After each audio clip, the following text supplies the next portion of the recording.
Well, good morning and welcome. We're so glad that you have joined us. We're in this series called It's Complicated, and as Simeon and I talked about, it can be a little complicated when it comes to parents and kids. In some ways, I feel like it was just yesterday, even though I have a 21-year-old, an 18-year-old, and a 14-year-old. It seems like just yesterday. I remember, you have all these hopes, you have all these dreams, you're trying to get ready as best you can, you're trying to figure out all the things. I found out that at baby showers, what happens, because it was a mystery to me. I went and attended these things, and we tried to get ready, and then, you realize in that moment, the first time that you hold that tiny human, the world just stops and stands still. And as that child comes into the world, everything changes. Schedules change. Sleep patterns change. To the young parents that are out here, we love you. Have another cup of coffee. And the sermon's a great time to take a nap if you need it. It's one of those things where you have this baby that comes into your home, a noisemaker at one end and no responsibility at the other. You're trying to keep up, and they're changing so quickly. How did this infant get so big so quickly? They're already learning to roll over. We're learning to eat. We're starting to figure out how to crawl. We're starting to try to figure out how to walk. And as we watch them, it seems like time is just going too fast. We look back at those, 1 month pictures, and at 6 months, you're going, how did this happen? At 1 year, when they're, rubbing cake mostly all over their faces and bodies instead of eating it, you're wondering what happened. They continue to grow, and you prepare them, and they get ready for preschool. And as they make their way to preschool, you got to have, the lunch and the snacks, and you're getting ready and all this social interaction, and there's teachers and there's other kids, and so they're in there, and you're just watching them blossom and grow. Their personality is just being on display, seeing how they grow in the group dynamics that they're in. They come home and they astound you with how quickly they learn, how intuitive they are, how emotionally savvy they are, and they continue to grow. You move toward that school age, and then all of a sudden they go to kindergarten, and you recognize that now the world has changed. Everything is scheduled. They've got responsibilities, obligations, homework. And in kindergarten, I think they're doing calculus now. When I was in kindergarten, we were eating glue, trying to stay in the line and color some stuff, And now they're learning 6 languages and doing calculus, but I digress. They get into school, and just about the time you start to navigate that kindergarten and first grade, and boy, they just seem so big, and they're learning so many things, and you're getting all your math facts, you're doing those multiplication tables, you're working your way through, you're figuring out how the PTA works, you're figuring out when you volunteer to be the room mom, you better sign up first, or you get what's left, and you do all the things that are expected to do. Your kids start to ask questions that are a whole lot more difficult to answer. They move into the next phase, and you barely recognize them. This thing called middle school. And you wonder where your child went, because this glob of cells doesn't really look like your child anymore, or act like your child, or smell like your child anymore. But the questions get more difficult, and now it seems like everything is kind of a battle. Their friends begin to influence them more and more, and you find them farther and farther out of your orbit, it seems, and the things that they come home and tell you that happen at school begin to concern you, and they weigh on you. You start to wonder about their friends, and as they begin to think about dating and they move into high school, as they are these adults in training, and they want more control and they want to be in charge of more things because they're pressing against that boundary because they will soon leave the nest.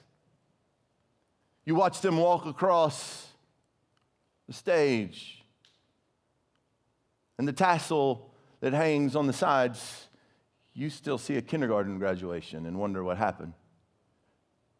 You hope you've prepared them, and they head to college, and when you pull away from the campus, you're trying to figure out, how do we do this? You start to get bits and pieces of conversation. Communication grows a little more infrequent. You start to figure out what's going on. Sometimes you find that the gap only gets wider and the difficulties more. Sometimes it presses in and you begin to see the edges of maturity beginning to form, and you listen to the way that they're looking at the future, and you're so encouraged and you're so hope-filled. But in all of this, as you navigate from the complete and utter their dependence on you as you the caregiver, because they can't do anything. Now, independence and trying to do all the things, moving from having to tell them where they can go and what they can do to trying to be a faithful parent who can also be somewhat of a friend and confidant, a counselor. And as you move through the stages of these relationships, there's new challenges in each stage. It seems that one builds on top of the complexities of the other. It really is complicated, but Jesus and the gospel make it better. If you have your copy of God's Word, I want to invite you to turn to Proverbs chapter 1. We'll begin in verse number 7. When it comes to Proverbs is wisdom literature. It is this preparation for moving into the responsibilities of adult life. And as you read through the Proverbs, you see these tiny sentences that help us to understand, okay, here's what the world is like, and here's how God has called us to live, and here's what wisdom looks like, and here's how people interact with one another, and here's what you can expect from choices, and here's what discipline looks like. And all of these sayings, as you walk through, you begin to understand the beauty of the way that God has created things. And so in Proverbs chapter 1, as he begins to lay things out, we're going to see that there is a foundation for things. We're going to understand how this instruction and learning happens and how we develop as skilled disciple makers and what it means for kids and young adults and how we still relate to one another in our relationships. Yes, it's complicated, but Jesus makes things better. So if you have your copy of God's Word, I'm going to invite you to stand with me that we may honor the reading of His Word. Proverbs chapter 1, we're going to begin in verse number 7. The Bible says this: "The fear of the Lord is the beginning of knowledge. Fools despise wisdom and instruction. Hear, my son, your father's instruction, and forsake not your mother's teaching, for they are a graceful garland for your head and pendants for your neck. My son, if sinners entice you, do not consent. If they say, 'Come with us,' let us lie in wait for blood. Let us ambush the innocent without reason. Like Sheol, let us swallow them alive, and whole like those who go down to the pit. We shall find all precious goods. We shall fill our houses with plunder. Throw in your lot among us. We'll have one purse. My son, do not walk in the way with them. Hold back your foot from their paths. For their feet run to evil, and they make haste to shed blood, for in vain is a net spread in the sight of any bird. But these men lie in wait for their own blood. They set an ambush for their own lives. Such are the ways of everyone who is greedy for unjust gain. It takes away the life of its possessors." May God bless the reading of His Word. Let's pray. God, we thank you for your Word. We thank you for its clarity and for its help.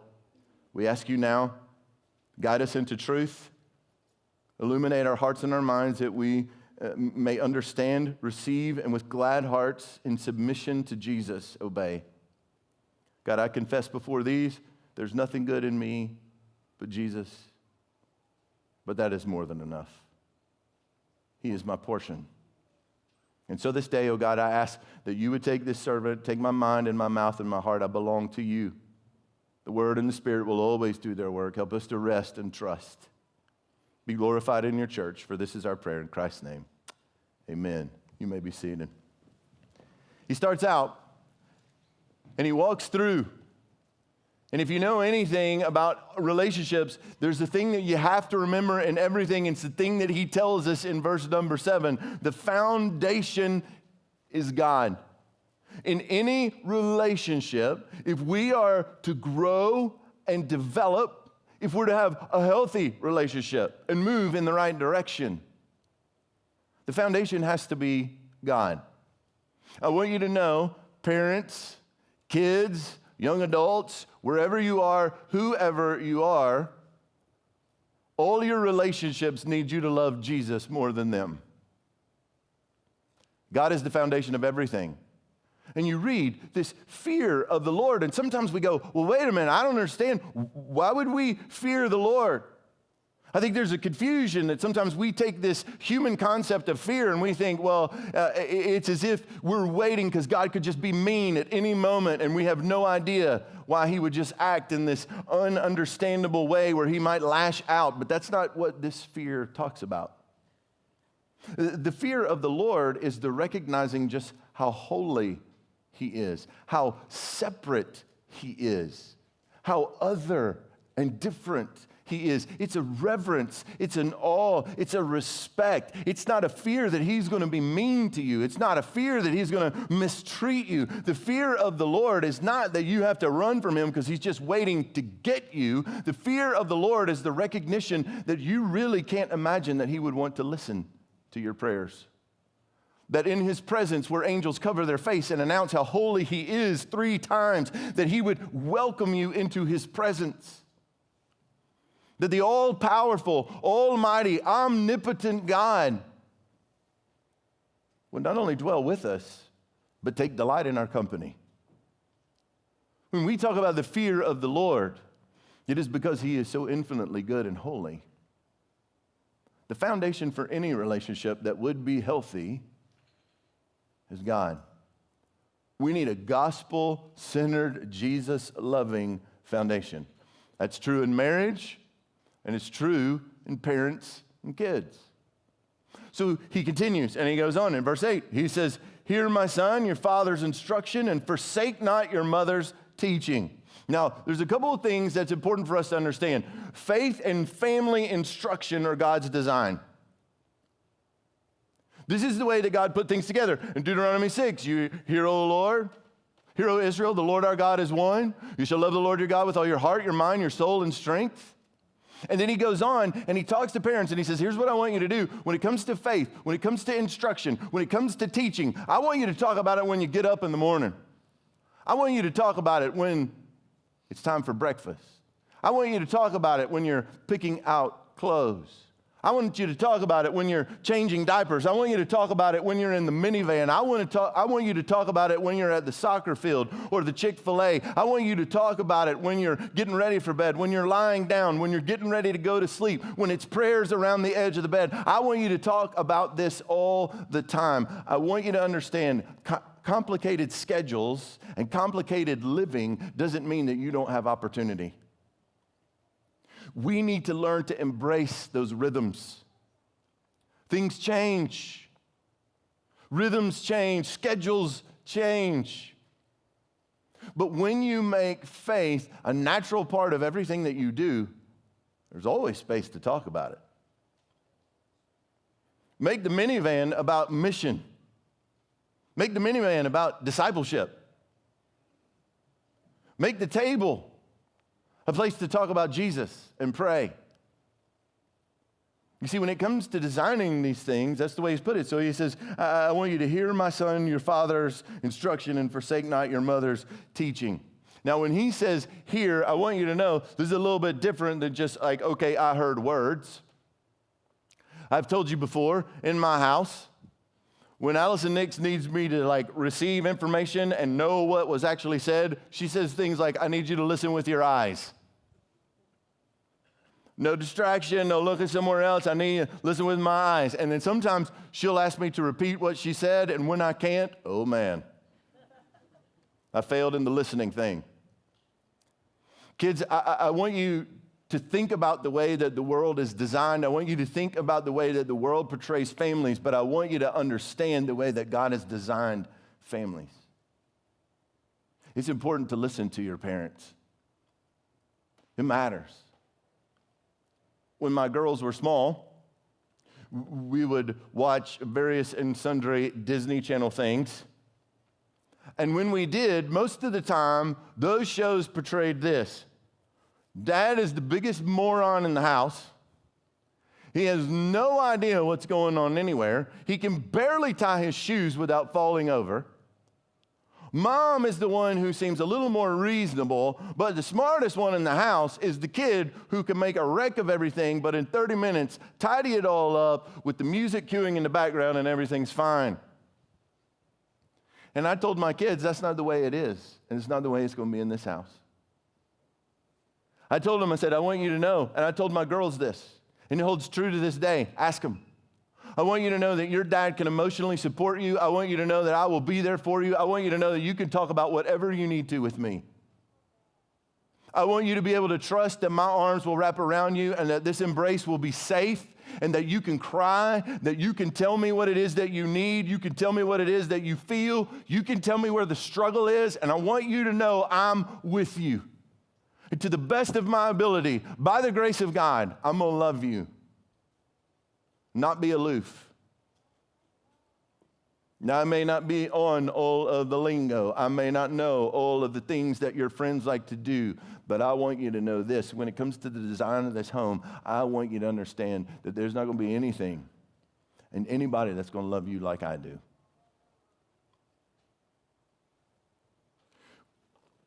When the proverb says, I need you to hear your father's instruction, men, have something worth saying.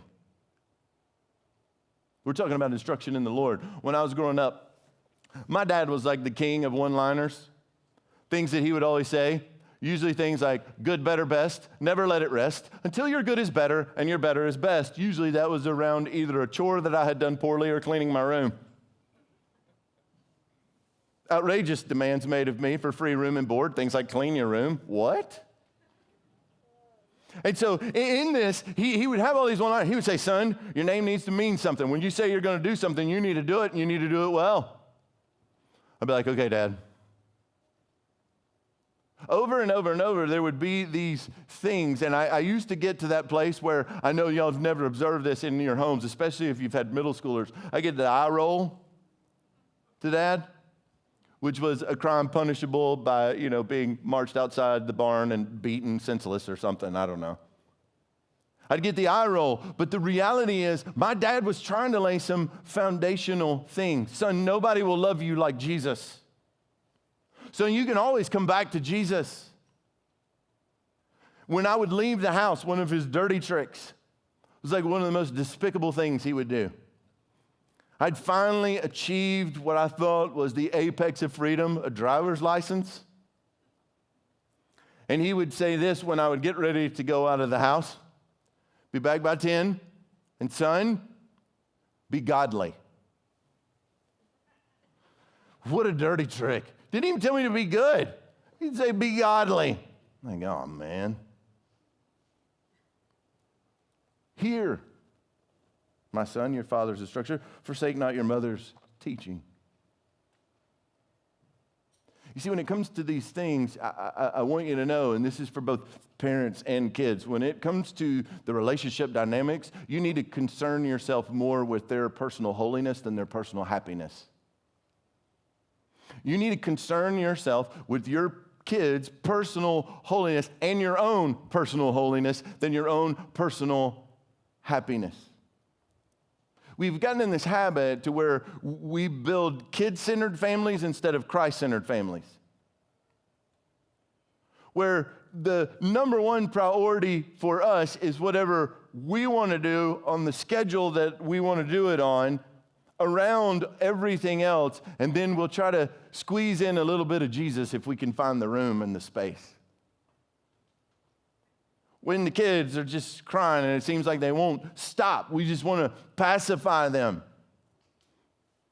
I want you to know, when you build your kids up and you set it so that the apex of their existence is supposed to be their happiness, you're setting them up for disappointment and failure in life. Because I don't know about your life, I'm not always happy. Things don't always work out the way that you hope they would. You don't always get the trophy. And when it comes to our families, I fear that we're more concerned with giving our kids what's going to make them happy and make them fit in than we are the recognition that we have been given the stewardship of their souls. You're not preparing your kids for college, you're preparing them for eternity. Your ultimate goal is not to just prepare them for adulthood. It's to prepare them for eternity. What does it profit a man if he gains the whole world and forfeits his soul? What does it profit your child if they gain the Hall of Fame and forfeit their soul? What does it profit your child if they get a Nobel Peace Prize and forfeit their soul? What does it gain if they fit in with the crowd that leads to destruction? You see, when it comes to our lives, we've got to make sure that we understand we're all being discipled all the time. We're all being discipled all the time, so you got to watch out for the influencers. As your kids grow and they choose their friends, friends matter. Listen to me, kids. And I know, I love talking to students. Students always, say things, well, Jesus hung out with sinners, yes, and called them to repentance and wouldn't leave them there. When I grew up in Texas, this is the way my granddad would say it. Son, if you run with dirty dogs, don't be surprised when you get some fleas. The Bible says it this way in 1 Corinthians 15:33. Do not be deceived. Bad company corrupts good morals. We're always being discipled by something. Always. And when it comes to this place, I need for you to know, parents, you have to be the protector. And when it comes to answering questions and figuring out who the right influences are, you have to be careful. Now, I know it's easy to say, well, this is all social media's fault. Wrong. Your biggest battle is your own heart, not social media. And I might offer to you as well, parents, if you gave them social media, why are you mad at it now? That was tough, right? If you don't like the effect that it's having, then why did you think they should have it? You can't shelter your kids from bullying. You can't keep them away from the fact that the world is mean. And when it comes to choosing friends, those friends have an impact. In an article that Greg Trimble wrote, he said this. He said, for me, almost every single not so holy thing that I was exposed to in my youth came by way of friends. The truth is that we generally go in the direction that our closest friends go. And almost as a universal rule, we're the sum total of the 5 people we hang around the most. The friends you choose are the catalyst to your own happiness or destruction. You see, when it comes to understanding these things, it doesn't mean that you don't have friends that are struggling in life, that are not Christians, that maybe have a different worldview. But it means that when it comes to the influences that we allow in our lives, we have to remember that God cares about our personal holiness. So parents, if your streaming service is filled with things that are contrary to the Word of God and filth and vile, don't be surprised when you find yourself thinking in those patterns. Students, kids, if you fill your ears with whatever Apple Music or Spotify, and your entire playlist is filled with lyrics of violence and things that are unseemly in Scripture, why are we surprised when we think that way and have a tendency to walk in those patterns? Your influences matter. And I need for you to understand this, young people. It is better to walk alone than to walk with the wrong crowd in the wrong direction. It is better to walk alone than to walk with the wrong crowd in the wrong direction. It's better to be at the lunch table all by yourself than popular on the broad way that leads to destruction. Narrow is the way that leads to life, and few that find it therein. You see, when it comes to these things, what happens is, parents, we've abdicated our responsibility. And it's easier to give in than to stand the ground.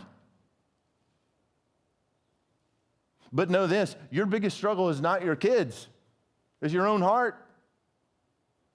It's a values thing. It's the principle of what is most important to me?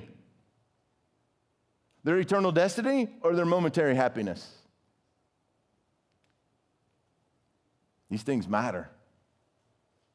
He goes on and he lays all these things out, and he says, listen, when you listen to that instruction, you receive that teaching, you get this graceful garland, the idea that, hey, you're winning in life. There's a prize for walking in wisdom.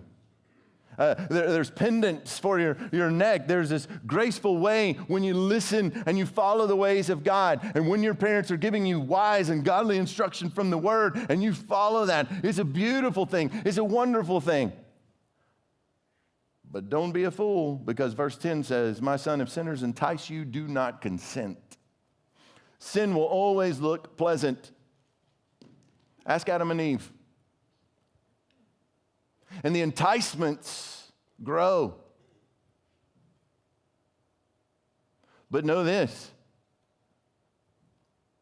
a great weapon in the battle against peer pressure is a solid family.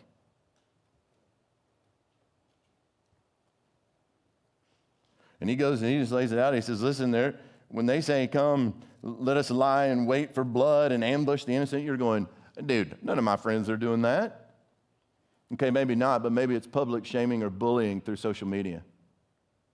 Maybe it's making sure that they got cut out of the picture. Maybe it's sure that you degrade their reputation. Come join us in that.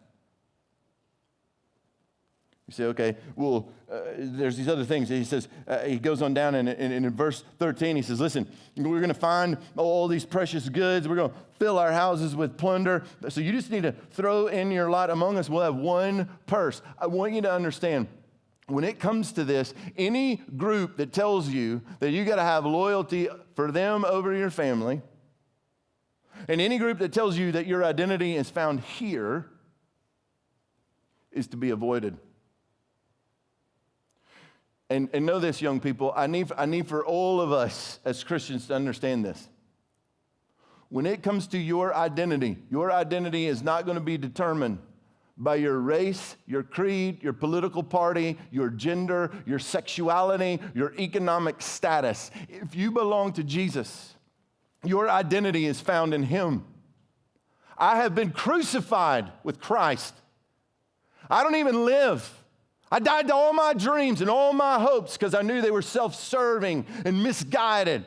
I've been crucified, and I live this life in the body by faith in the Son of God who loved me and gave Himself for me. Your identity struggle, if you are in Jesus, need not be a struggle, because if you are in Christ, that's your identity.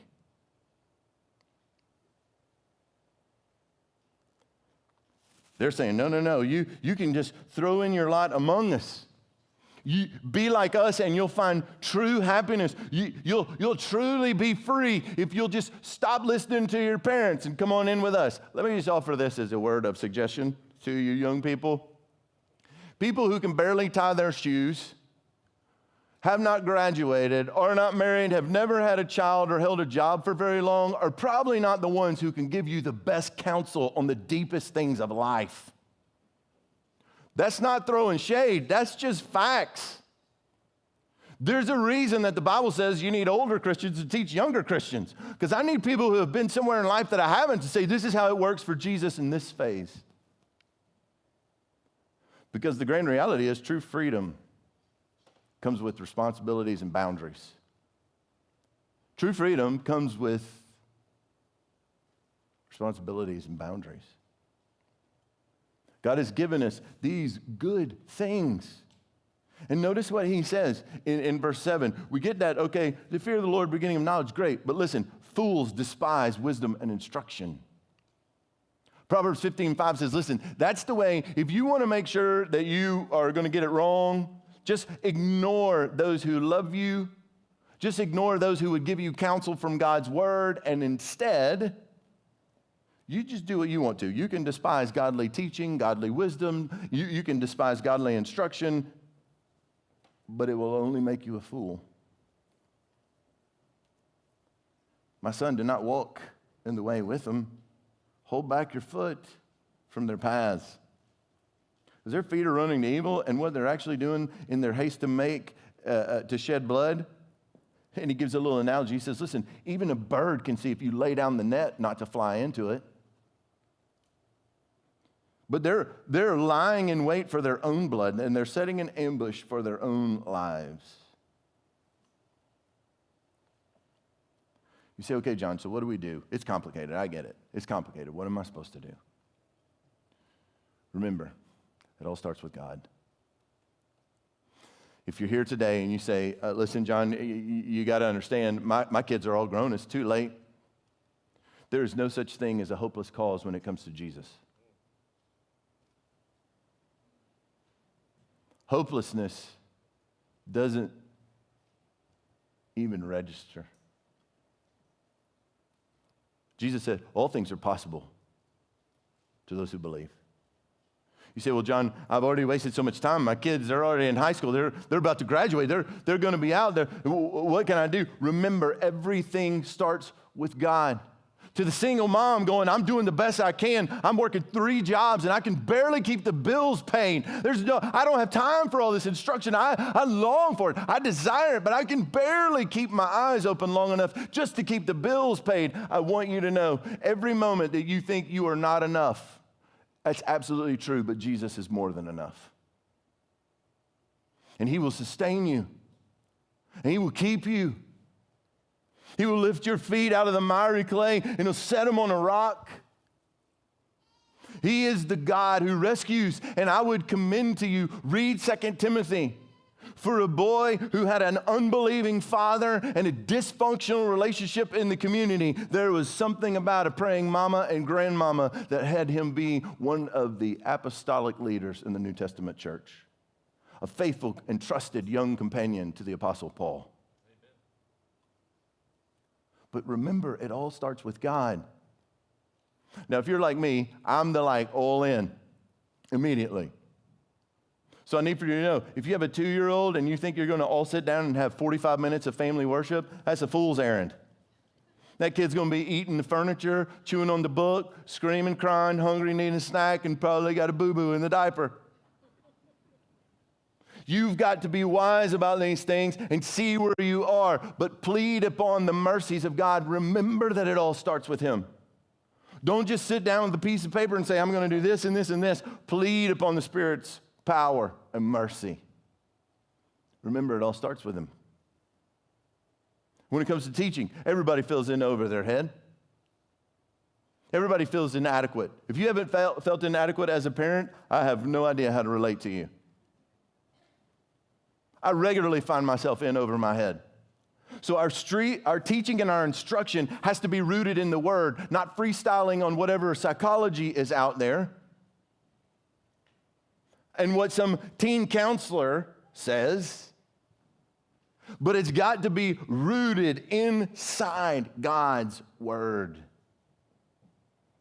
Those who hear these words of mine and put them into practice will be like the man who built his house on the rock, and when the storms of life came and beat against the house, it stood firm.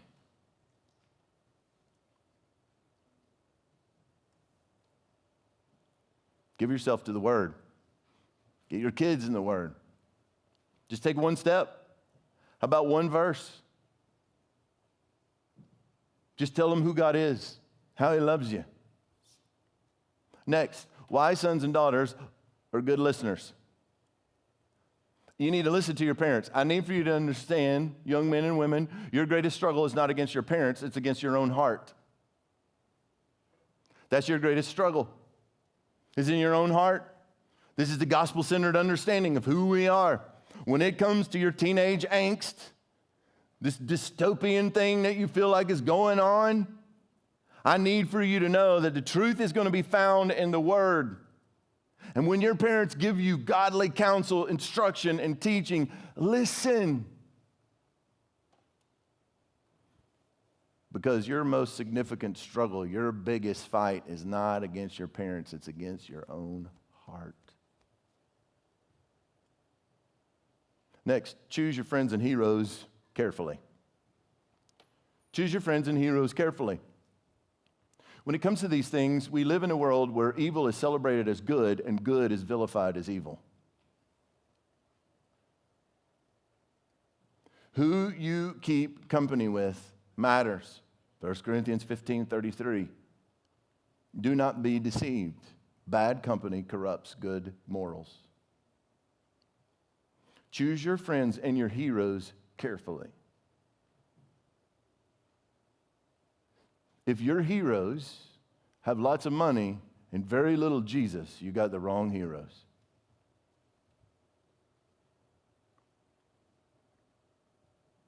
If your heroes have very little humility and service, you have the wrong heroes.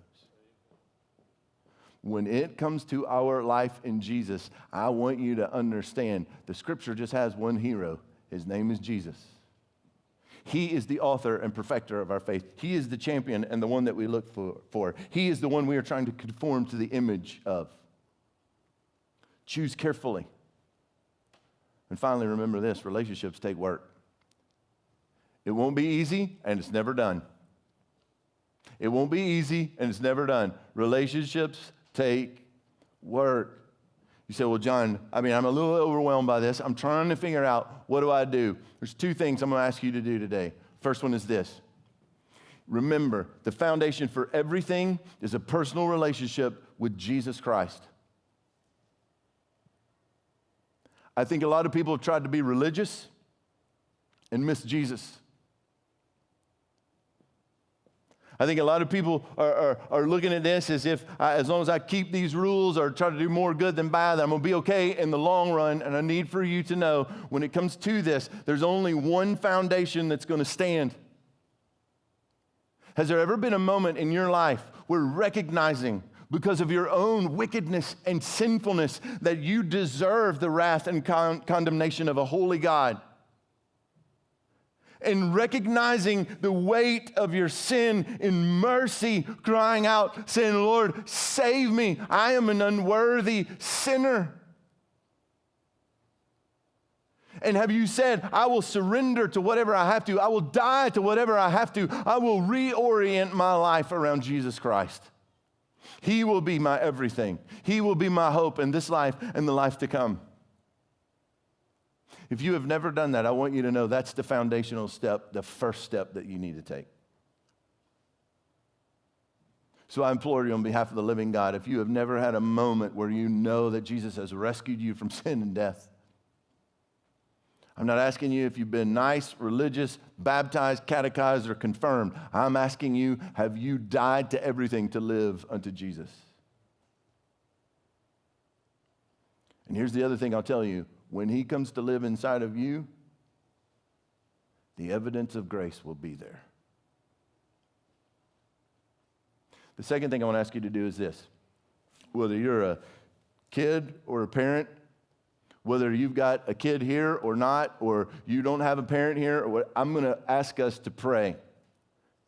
And when we pray, here's what I'd love to see. Moms and dads, go find your kids, put your arms around them. Dad, pray over your kid. Just tell them that you love them. Ask Jesus to protect them. Ask Jesus to help them see that he's more glorious than anything else. If you see a kid standing around and they don't have a parent here, just wrap them into your family, adopt them immediately, and pray for them. If your kids aren't here, pray for them, that they will fall more in love with Jesus today than they were yesterday. You say, John, I don't have any children. Then pray for all of our family ministries who have poured in that first hour to tell our little ones that Jesus loves them, and then call our young adults to repentance, faith, and Christian living. Pray that God will pour out his Spirit in an unmistakable way so that in testimony we will say, God has changed everything. Some of you may want to come and kneel around the edge of this platform and say, you know what, we're just going to make this a little family altar. I'm going to pray over my kids right here. You may want to kneel in your chair. It may be appropriate for you to sing. But if you have never surrendered to Jesus Christ, I want you to find people at these tables or around the room and say, I'm ready to surrender body and soul to Jesus Christ. Tell me how to do that. Don't give up hope. Pray for your kids. Love your kids. Point them to Jesus. Yeah, it's complicated, but Jesus makes it better.